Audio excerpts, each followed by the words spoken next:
So will Nandiji's wait finally be over? Will the truth about the Kashi Gyanvapi case finally be revealed through this Archaeological Survey of India report?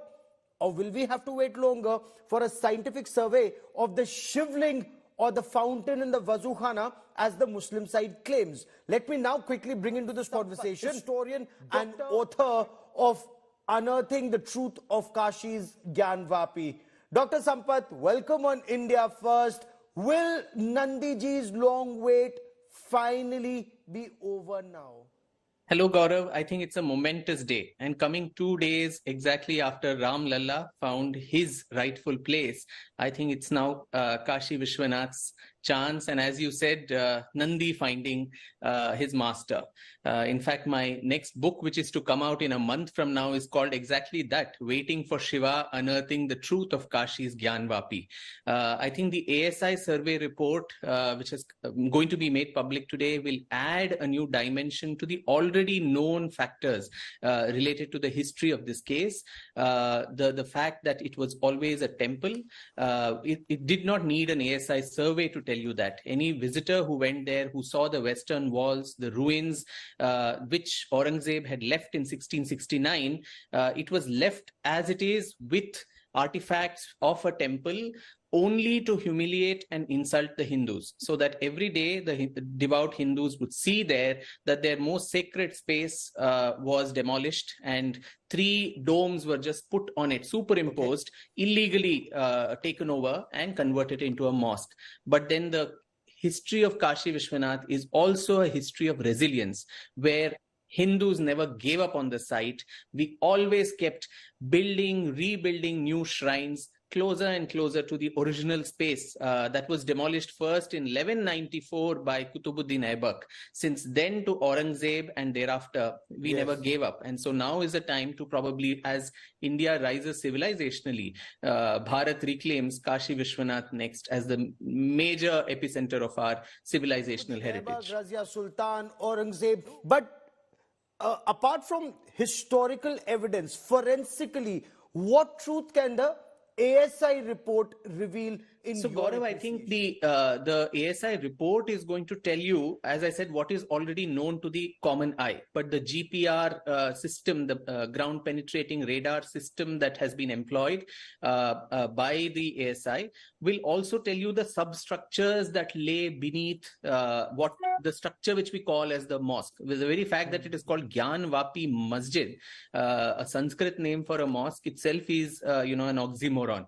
But underneath that, there are artifacts which are Hindu origin. There are pillars, there are markings of Trishul, Damru, lotus markings, bells, all of this which we find both on the walls of the mosque, and a lot of artifacts which are probably submerged under. Because as you know, the main pattern of Islamic iconoclasm was that the previous structure would be destroyed, and over that something would be built. So a lot of buried artifacts and structures would be there underneath the current mosque, which the ASI report is most probably going to unravel. It's a 1,000-page report, so a lot of us are still trying to figure our way to find out what all. What did your research indicate about the Kashi Gyanvapi, the Swayambhu shivling that the Muslim side insists? That is a fascinating story in itself. I mean, Kashi and the Vishwanath, the Swayambhu Linga that was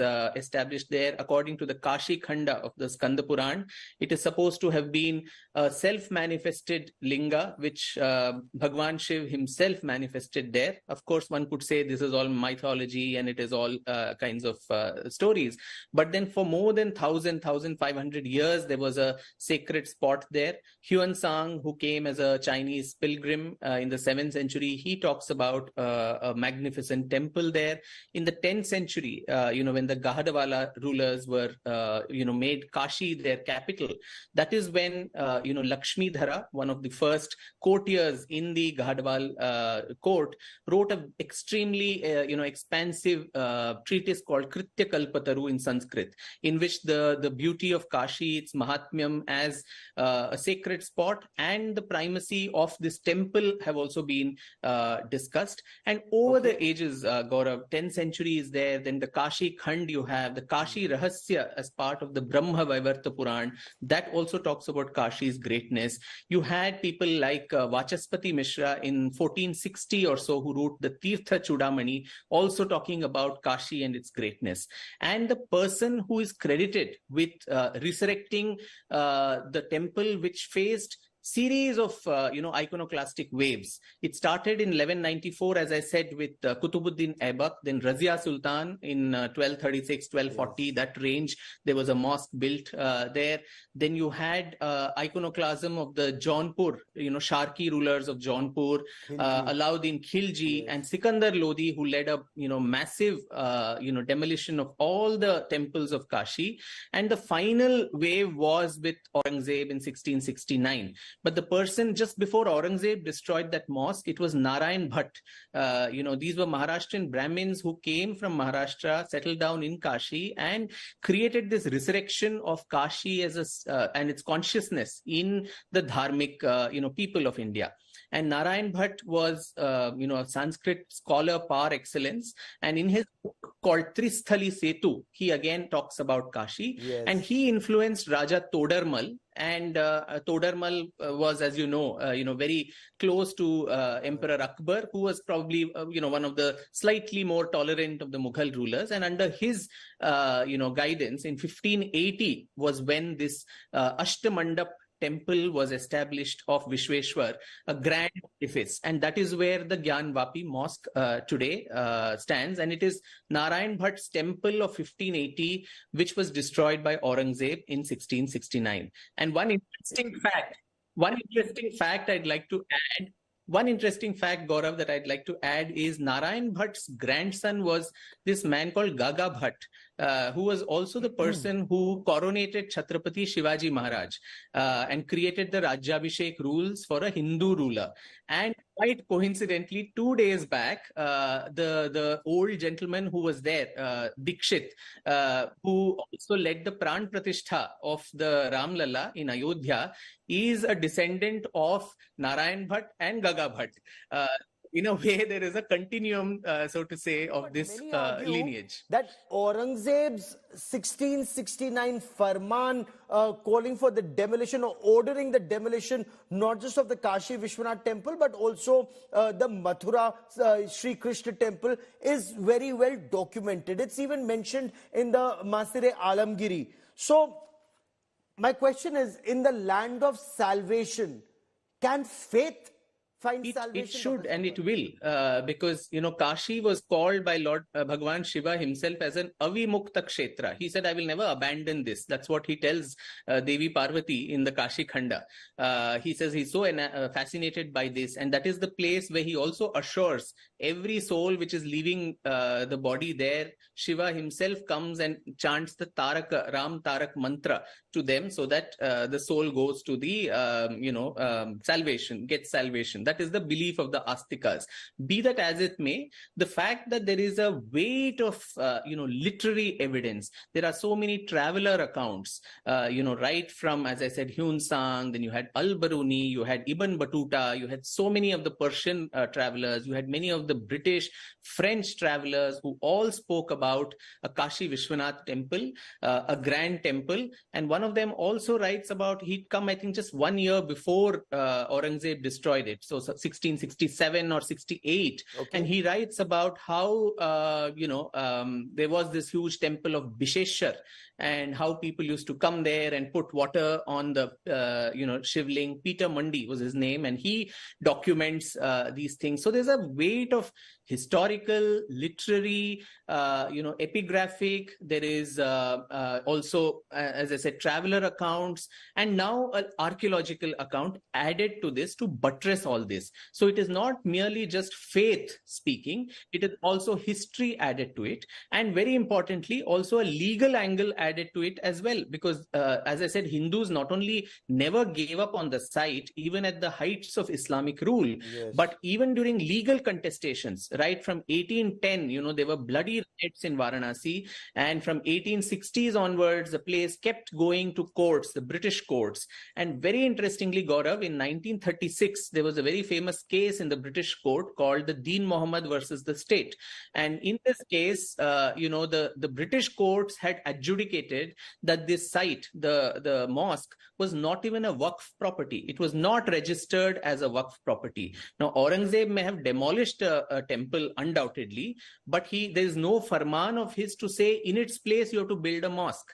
So it is an encroachment. It's an illegal encroachment. Demolition is true, but building a mosque in its place, there's no Badshahi Farman for that.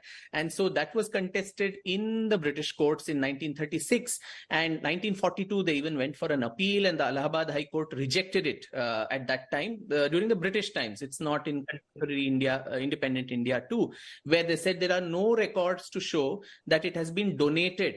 You need a Waqif who will donate the property to the Supreme Allah and so on, for which there is no records here at all. So it is a case which is, watertight for what would be a very sacred site for the Hindus, which should rightfully come back to them. And we are claiming it only on peaceful, legal means, going through every, torturous way of the legal route, showing proofs, evidences, when, as they say, haath kangan ko RC kya. Anybody who goes there, you don't need a ASI survey to tell you that those pillars and the ruins. ASI survey for a moment. That survey has happened in a part of that complex. It hasn't happened in, what was the Wuzu Khana area that the Hindu side insists is the shivling and not a fountain. So will the secrets that are buried in the Gyanvapi coop finally be revealed, or will Hindus have to wait longer to worship their Gaurav, I think the current ASI survey does not include the Wuzu Khana because the Supreme Court had sealed the Wuzu Khana. I think that the Mr. Vishnu Shankar Jain, Hari Shankar Jain ji, all of them are contesting that, saying that is also an important site because we need to date that shivling, which the other side calls as a fountain, which is, I think, a travesty of truth and of our faith as well. So that also needs to be looked into. But beyond that itself, now, which was that the main Vishweshwar ling, we would never know. Or was it, there was another ling called the Avimukta, which was also in the same complex, and Vishweshwar, Avimukteshwar, was this the Avimukteshwar ling? A lot of that will be sorted once the carbon dating is done, maybe of the Wuzu Khana, and that truth coming out. But I hope, through discourses like this, and through, of course, I would like to say through my forthcoming book, where all of this I've tried to document pieces, of evidences together, a lot of hidden facts and stories about this fascinating temple, which is so close to, I think, every, Bharatiya's heart, that would come to public realm. And if I have time, I'd just like to emphasize one thing, Gaurav. With today, everybody says India is not even a nation. We didn't have a concept of a nation state.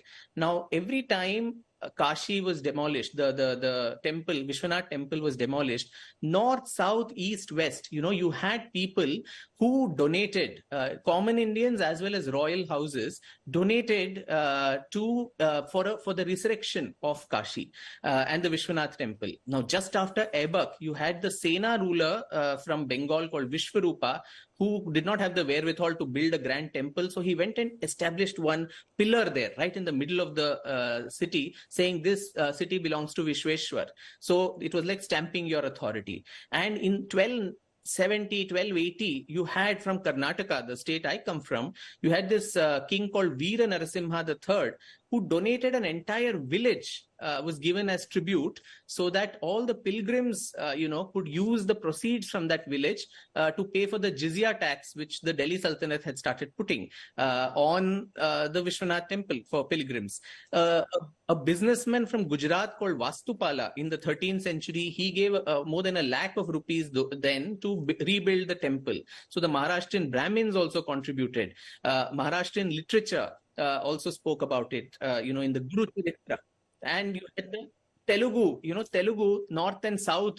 So Kashi was in Uttar Pradesh, North India. It didn't matter to South Indians. That is absolutely, bunkum. You had a poet called Srinatha who in 1440, under the Vijayanagar Empire, translated the Kashi Khanda into Telugu so that people down south could understand the importance of Kashi. Absolutely. And Dr. Vikram Sampath, this is where that civilizational link to Ayodhya, Kashi and Mathura are all coming together. This is why this information and at this time is extremely crucial, extremely important. For joining me here, Dr. Vikram Sampath, many, many thanks.